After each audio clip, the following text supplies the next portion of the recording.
I remember the day they laughed the loudest, the day they told me my dream was ridiculous, that I was wasting my life chasing an impossible fantasy. I was just 22, standing in my tiny apartment, clutching my visions like a fragile lifeline. My family's words crushed into my ears. "You're embarrassing us. You're never going to make it. Why can't you be normal?" They mocked me, called my passion naive, dismissed my hopes as childish. I felt like I was drowning in their rejection, but deep inside, something refused to die. That day, I made a choice. I wouldn't let their words define me. I packed my bags, left the town I'd always known, and embarked on a journey fueled by nothing but raw determination and a stubborn refusal to give up. I was told I wouldn't succeed, that I was foolish to think I could break free from the shadows of their doubt. But I didn't care. I chose to prove them wrong. The road was brutal. I faced rejection after rejection, setbacks that threatened to crush my spirit. My first attempts at building my brand faltered, my money dwindled, my confidence wavered. I worked endless hours, sometimes sleeping in my car, sometimes taking jobs just to keep going. Every no I received, every closed door, became fuel for my fire. I knew I was destined for more. Over years, I poured my soul into my craft. I honed my skills, learned from failures, and refused to accept defeat. Slowly, amid the sweat and tears, my efforts began to pay off. Small victories, then bigger ones. I finally broke through the noise, earning respect in my industry, building a name that I could be proud of. The journey was mine, forged in hardship, crowned with perseverance. And then, the call came, an invitation to return home for a family gathering. My heart thumped with a mix of anticipation and anxiety. I wondered how they'd see me now. Would they acknowledge my success? Would they see the woman I'd become? Or would old doubts and judgments creep back in? I took a deep breath, dressed carefully, something that felt like armor, and stepped into the familiar town I'd left behind so long ago. The house was unchanged, yet everything felt different.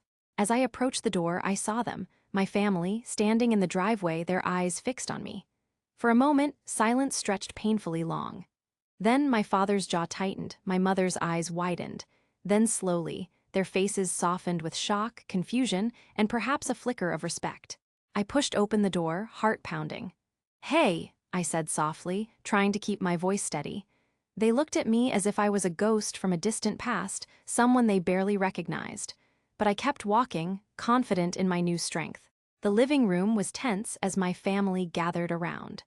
I could feel their eyes sizing me up, trying to reconcile the woman standing before them with the girl they once mocked.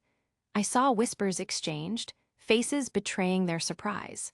Then I took a deep breath and spoke, voice clear and unwavering. "You told me I was wasting my time. You said I was embarrassing us. You laughed at my dreams and told me I'd never make it. But I did. I proved you wrong." Silence. I paused, letting the weight of my words settle. "I built a life from nothing, something you all doubted was possible. I fought every step of the way, and I didn't give up, even when it hurt most." Their eyes flickered with a mix of guilt and awe. My father looked away, perhaps uncomfortable with the truth I was confronting. My mother's face shimmered with tears, tears I knew were more about regret than joy. For the first time, I saw their judgment for what it was: fear, insecurity, and perhaps a deep fear of failure themselves. But I wasn't there to shame them. I was there to show that dreams, real, fierce, unrelenting dreams, are worth fighting for. That no matter how dark the night, the dawn waits on the other side. Then something shifted. My father stepped forward, his eyes moist but proud. "I was wrong," he admitted quietly. "We all were. You've made us see what you're capable of. And I'm sorry we doubted you." My mother reached out, clutching my hand. "You're incredible," she whispered, her voice trembling.